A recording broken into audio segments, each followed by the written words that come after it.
Good afternoon students. कैसे हैं आप?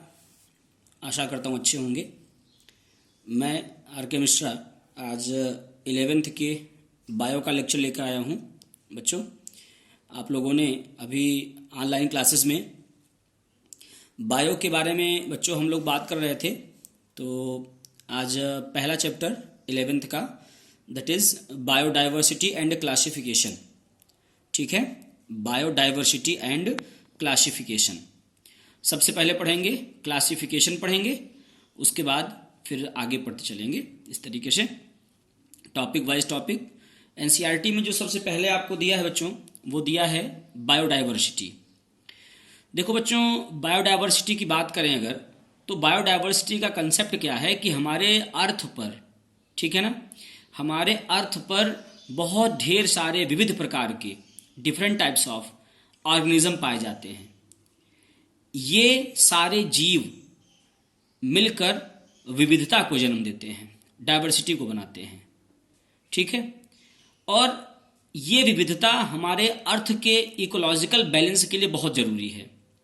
हमारे अर्थ को इकोलॉजिकली बैलेंस करने के लिए ये बहुत ज़रूरी होता है बच्चों।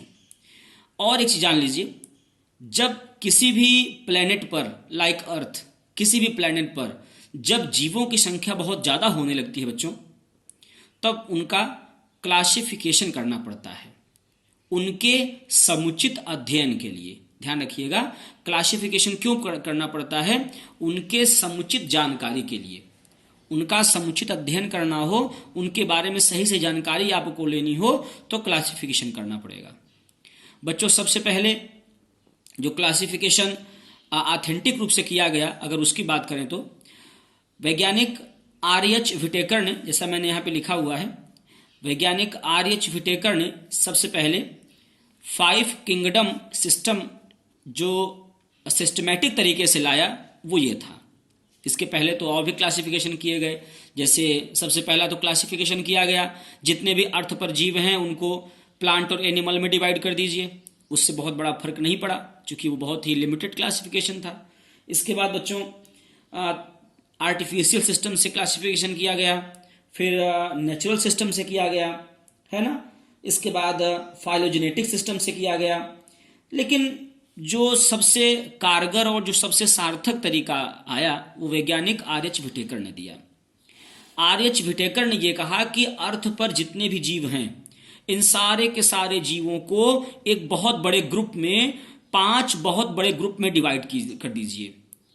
According to scientist Whittaker, all the organisms present on the earth can be divided into a large groups, into 5 large groups.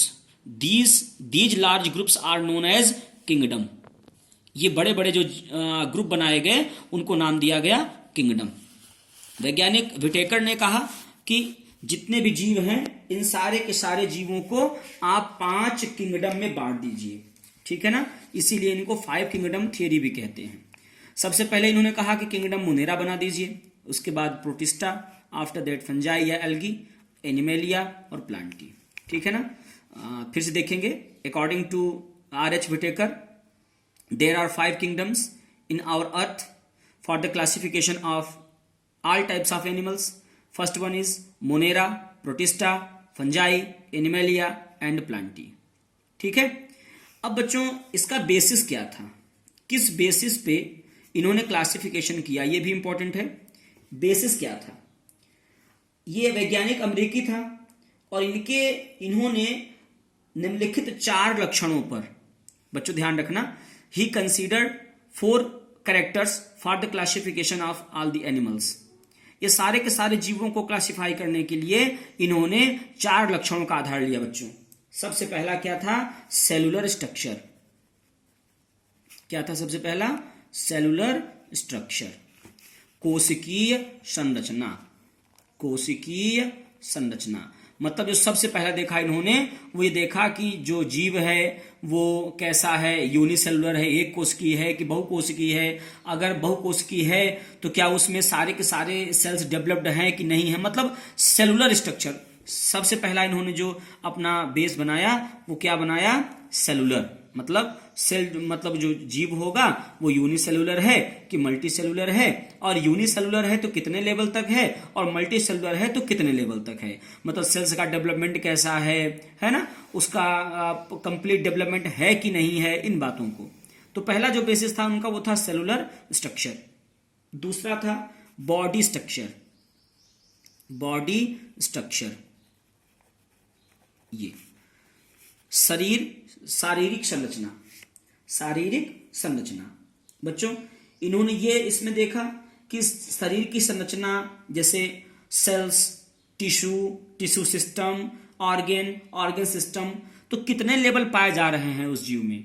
क्या वो जीव केवल सेल से ही बना हुआ है, या सेल का आगे डेवलपमेंट हो गया, टिश्यूज बन गए हैं, या टिश्यूज बने हैं तो किस लेवल के टिश्यूज बने हैं, टिश्यू सिस्टम है कि नहीं है, ऑर्गन है, ऑर्गन सिस्टम है, वो किस तरह से है, वो सब आएगा बॉडी स्ट्रक्चर में।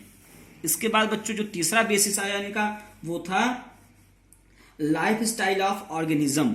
लाइफ स्टाइल ऑफ ऑर्गेनिज्म, जीवों के जीवन जीने की शैली है ना, जीवों के जीवन जीने की दशा कैसी है।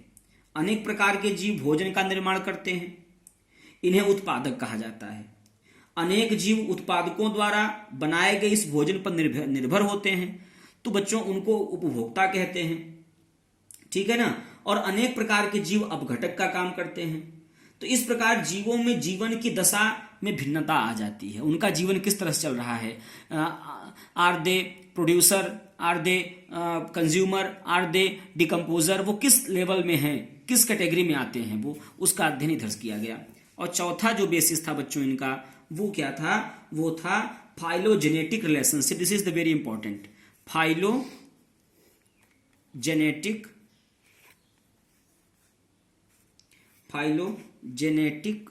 रिलेशनशिप, ये है ना। इसका मतलब होता है जाति वृत्तीय संबंध। ये बहुत इंपॉर्टेंट है, इसको जरूर समझेंगे। जाति वृत्तीय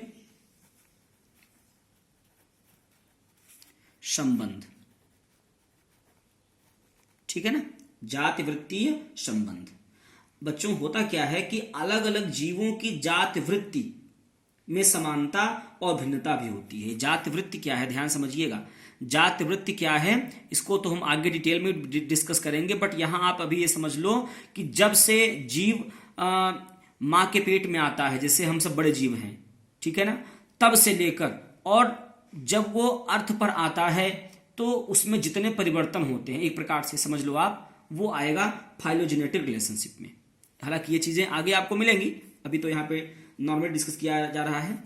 तो कहने का सेंस है कि ये जो है, ये चार चीजें जो थी, ये पूरी की पूरी बेसिस ऑफ 5 किंगडम सिस्टम पर थी। 5 किंगडम सिस्टम की यही बेसिस थे, इन्हीं 4 बेसिस पे 5 किंगडम सिस्टम को बनाया गया बच्चों। और इस किंगडम की सबसे बड़ी विशेषता क्या थी, सबसे बड़ी जो इसकी खासियत थी, मेरिट्स थे जो इसके, मेरिट्स ऑफ 5 किंगडम सिस्टम। सबसे बड़ी बच्चों विशेषता क्या थी इसकी कि प्रोकैरियोटिक को अन्य एक कोशिकी जीवधारियों से कोशिका रचना और प्रजनन में भिन्न होने के कारण अलग जगत मोनेरा में रखा गया। कुल मिला के आप समझो ये कि जो प्रोकैरियोट्स थे, जो सबसे पहले जीव धरती पर आए थे प्रोकैरियोट्स, उनको किंगडम मोनेरा में रखना इसकी सबसे बड़ी विशेषता थी। मतलब मोनेरा किंगडम में कौन आएंगे, आपके प्रोकैरियोट्स, है ना, प्रोकैरियोटिक जीव सारे के सारे आएंगे, सबसे बड़ी विशेषता थी इसकी। दूसरा क्या था इसकी विशेषता बच्चों, इस सिस्टम में शुरुआत में जीवों से पौधों और जंतुओं के क्रमिक विकास को प्राकृतिक रूप में दिखाया गया। यह बहुत इंपॉर्टेंट है। जीवों के प्रारंभ में जीवों से पौधों और जंतुओं के क्रमिक विकास को दिखाया गया, ठीक है बच्चों। तथा अब और ध्यान रखो, ये तो इनके हो गए स्पेशल, इनकी स्पेशल कैरेक्टर हो गए। इसके बाद बच्चों बाद में 6 किंगडम सिस्टम का कंसेप्ट लाया गया। 6 किंगडम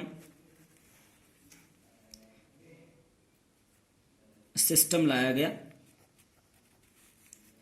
ये कुछ खास नहीं है, क्योंकि 5 किंगडम ही सबसे अधिक मान्य था। साइंटिस्ट कार्ल वूज, कैंडलर और व्हील्स ने 1990 में जीवधारियों को 6 मुख्य जगत में डिवाइड कर दिया बच्चों, 6 मुख्य जगत में डिवाइड कर दिया। इसमें विटेकर का जो प्रथम वाला जो किंगडम था, दैट इज जो मोनेरा था आपका, उसी में इन्होंने 2 किंगडम बना दिए। ठीक है ना। इस किंगडम मोनेरा को 2 ग्रुप में डिवाइड कर दिया गया, छोटे छोटे। पहला बन गया आपका आर्कीबैक्टीरिया,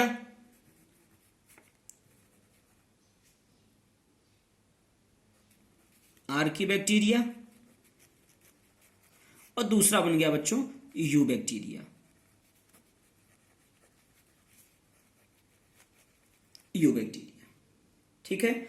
इसके बाद सब वही थे, 2 हो गए। और तीसरा जो था आपका प्रोटिस्टा, जैसा यहां पे था, प्रोटिस्टा, फंजाई, एनिमेलिया और प्लांटी, उसी में थे सब कुछ, ये उसी में था। अब हम बात करेंगे बच्चों, इसके बाद एक सिस्टम आया क्लासिफिकेशन का बच्चों,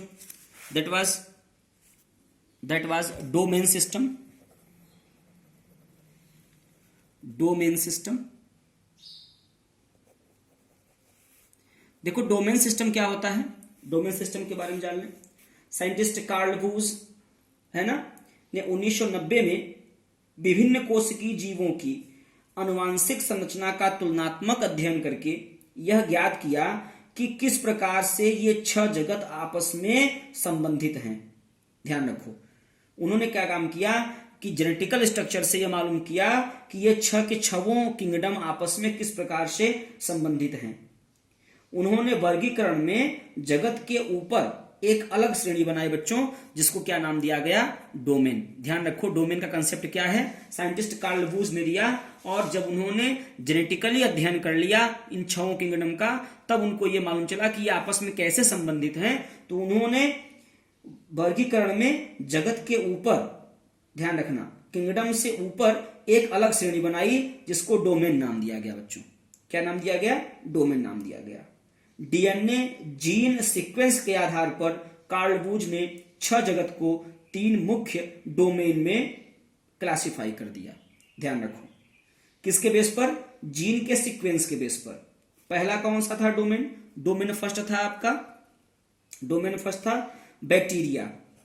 कौन था, बैक्टीरिया, पहला था बैक्टीरिया, दूसरा था आर्कीबैक्टीरिया और तीसरा था यूबैक्टीरिया। ध्यान रखो, पहला डोमेन बैक्टीरिया, दूसरा वाला आर्कीबैक्टीरिया और तीसरा वाला यूबैक्टीरिया। ठीक है बच्चों, अब कल हम लोग डिस्कस करेंगे किंगडम मोनेरा पर। तब तक आप लोग इसको पढ़ते रहें। थैंक्स।